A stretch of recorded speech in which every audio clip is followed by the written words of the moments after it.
I'm Carolyn Hancock, and this is Letters from Japan, with a new year beginning with Japanese traditions and our traditions. Happy New Year, 1995, and what a year 1994 was, ending with party and food and Christmas Japan style. Surprisingly, Christmas is a big deal here. Decorations in all retail stores, special promotions and displays, caroling, and most anything associated with Christmas in America. Except Christmas trees cost $100 regardless of size, mostly little, and a string of lights costs $50 in 1994. These letters are something of a travelogue for us, something of a stress reliever, being able to write down the problems and funny things, but mostly to give you an idea of life in Japan. We bought a camcorder yesterday, some more furniture used, so the apartment looks pretty American. We got a sofa, love seat, chair, ottoman, TV stereo center, a nice heavy wood dining table with 6 chairs, and 2 chest cabinets, all for $740. Now we have too much furniture, but everything is comfortable. Planning to be here another year, so we decided to make it a home. Sunday, January 1, 1995, and New Year traditions. One of my students, a special one, Yumiko, brought us a traditional Japanese New Year's meal. She delivered it yesterday. The container itself is a 3-tier lacquer box, beautifully painted. All work has to be completed in December. There is no work to do on 1 January. The top layer of the box contains sweets, though not at all like American sweets, and included candied minnows. The minnow is about 1.5 inches long, hard, and whole, eyes, tail, and all.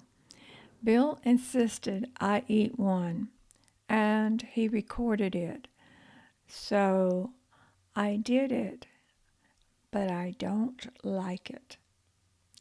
The second layer is nabe, cooked vegetables, except for carrots. It was not vegetables, we know. The bottom layer is a rice mixture prepared only for birthdays, marriage, and New Year's.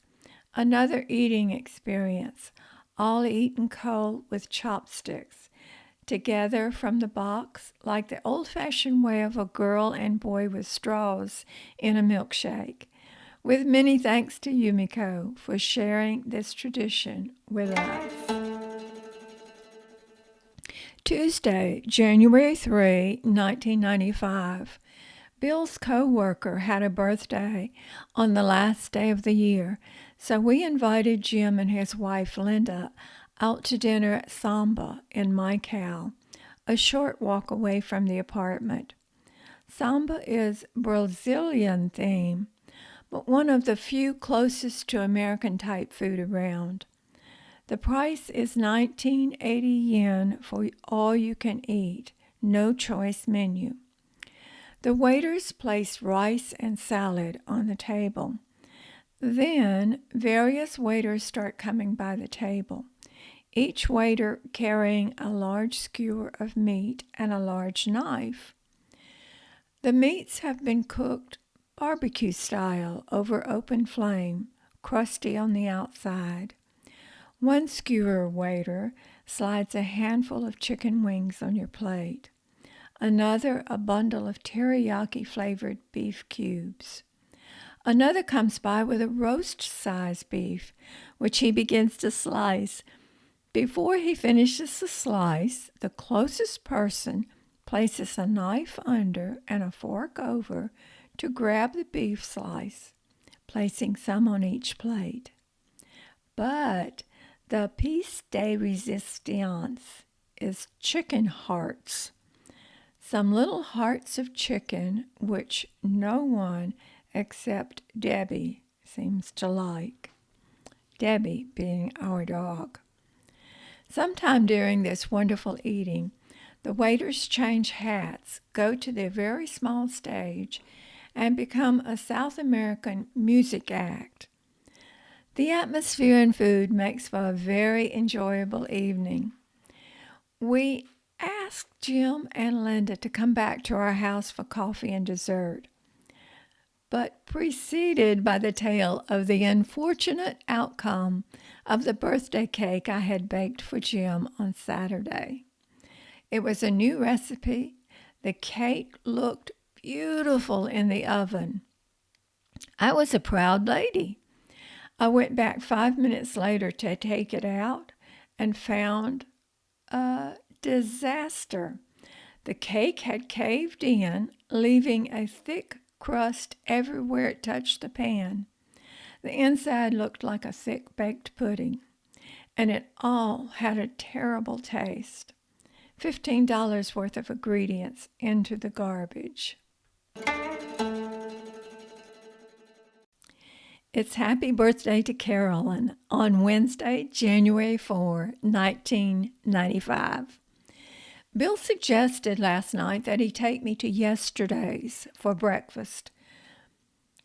Last night, it sounded like a good idea. Yesterday's is a few blocks away. There are always plenty of customers to be seen through the front windows, so the food must be good. And the price is right, 480 yen. Sounds like a great birthday breakfast. This morning, however, it doesn't sound like a good idea. Torrential rain and a temperature not quite cold enough to freeze it, but making a mean chill factor. Despite my suggestion that Bill just cook my breakfast and we stay warm and dry, and despite the fact that the previous 3 days had been gorgeous, sunshiny days and we had stayed inside, we start out sharing an umbrella. Yesterday seemed an appropriate name for a restaurant at which to eat on a birthday. The song, "Yesterday when I was young, so many songs were waiting to be sung. I played the game of life and..." Well, I don't remember what else the words are. Bill and I were the only customers, most people being smarter. The waitress explained, maybe that's not an applicable word. Quote, "Morning only bar, sorry," end quote. And she pointed to the buffet. If you remember, this is a cold day outside, but the restaurant is also cold, and all the breakfast food is also cold. It has the usual green salad, sliced potatoes, and sliced sausage in a cream sauce, a pasta in tomato sauce, coleslaw with strips of sausage, something like not done scrambled eggs, but the texture of cottage cheese, an assortment of breads, none of it warm.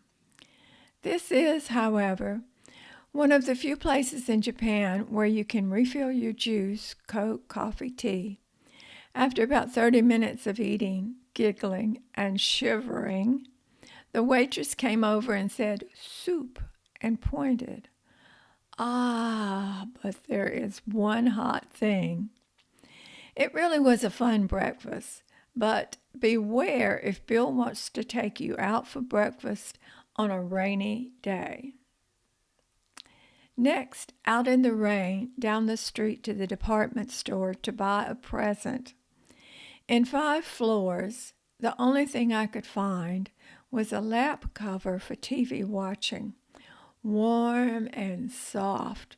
Would you guess that warmth was the only thing on our minds? The walk home got both of us wet to our undies. Bill's goal of making this a birthday I will always remember succeeded. I've mentioned the usual salad several times. Here's the story. I was role-playing a typical day in America with two students and asked, "What would you like for breakfast?" Mariko said, "Just toast and salad." After some discussion, I remarked as a by-the-way statement that she would not have salad for breakfast. That's not her usual breakfast food in America. You should have seen the shock on her face. After a moment, she said, "That's not healthy." Now the shock was on my face. A little discussion with disbelief that, quote, "In America you never have salad at breakfast?" And she asked if we have vegetables with breakfast. "No." "Do you have fruit with breakfast?" With my reply that I have orange juice at breakfast, she was appeased. But then I continued that many, and probably most Americans, do not have juice or fruit at breakfast. I leave you with my favorite Japanese word, maybe. I hope someday to get the inflection just right with its 3 syllables, maybe. It allows the Japanese so much flexibility in answers. Like on New Year's Eve, Yumiko said, "It's going to snow tonight." I excitedly replied, "Really?" You can guess her response, "Maybe," even though her first statement was very definitely affirmative. And try explaining y'all to Japanese. Remember to follow and let your friends know about Letters from Japan.